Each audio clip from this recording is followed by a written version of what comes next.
buenas tardes, me presento, mi nombre es Diego Andrés Reyes Orozco y mi grupo está conformado por Mayra Alejandra Reyes, Melanie Tatiana Puentes, Juan Carlos Román Cázares, Wendy Daniela Bello, Paula Andrea Padilla y Jefferson Yesid Pérez.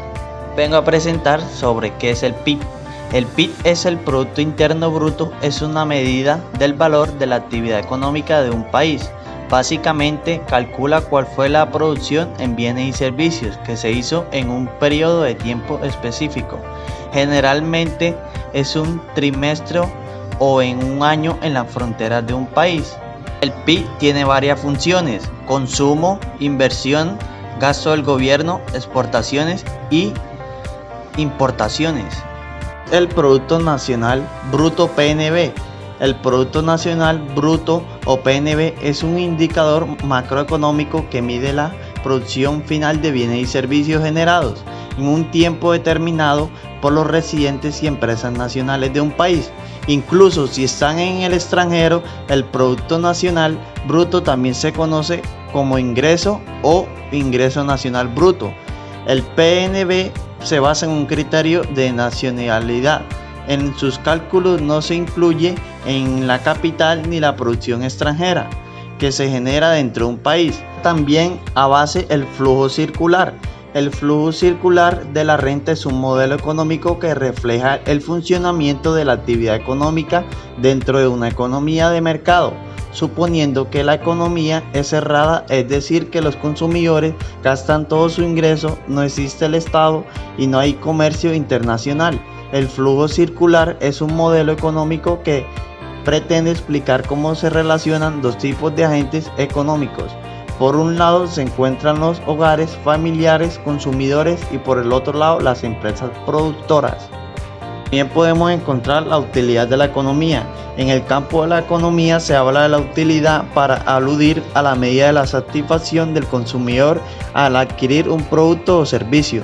Dicho en otras palabras, se refiere al interés o provecho que saca del disfrute de un bien o un servicio, que por lo tanto determina la medida en que ha dicho bien deseado la llamada demanda. Normalmente se considera que la utilidad de un bien tiene los altos y niveles de subjetividad, ya que diferentes consumidores pueden evaluarlo de manera distinta y por ende preferida otras marcas o bienes, conforme sus gustos, sus recursos o condiciones culturales. Esto hace que medir la utilidad de un buen servicio con esta actividad sea siempre una tarea complicada. Según se conoce la tasa de empleo como tasa de empleo a la razón entre la población ocupada y la población económicamente activa, que está en condiciones de formar parte del mercado laboral, el cual induce más habitualidad y sin embargo es la tasa de desempleo, la cantidad de desempleados sobre la población económicamente activa, fórmula de la tasa de empleo.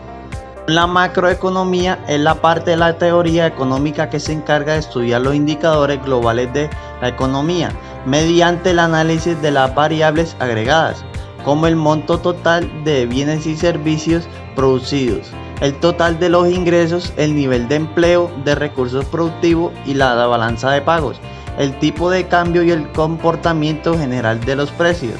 En contraposición, la macroeconomía la estudia el comportamiento económico de agentes individuales como consumidores, empresas, trabajadores e inversores.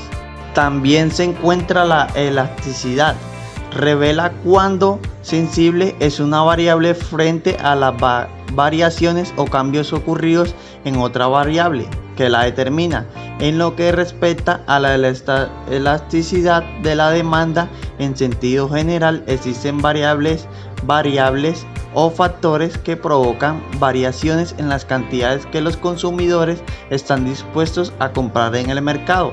Por lo tanto, el tema de la elasticidad de demanda encierra el estudio o análisis de todos los efectos experimentados en la cantidad de demanda causados por ciertos factores, y estos factores pueden clasificarse en varias formas. Según el mercado laboral, es el conjunto de relaciones entre empleadores, oferentes en quien ofrecen empleo, y personas que buscan trabajo remunerado. El mercado de trabajo tiene particularidades que lo defienden de otros tipos de mercado: financiero, inmobiliario, de materias electorales, principalmente en la cobertura de los derechos laborales y la necesidad de garantizar sintéticamente.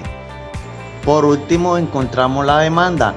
Abarca una amplia gama de bienes y servicios que pueden ser adquiridos a precios de mercado, bien sea un consumidor específico o por el conjunto total de consumidores en un determinado, a fin de satisfacer sus necesidades y deseos.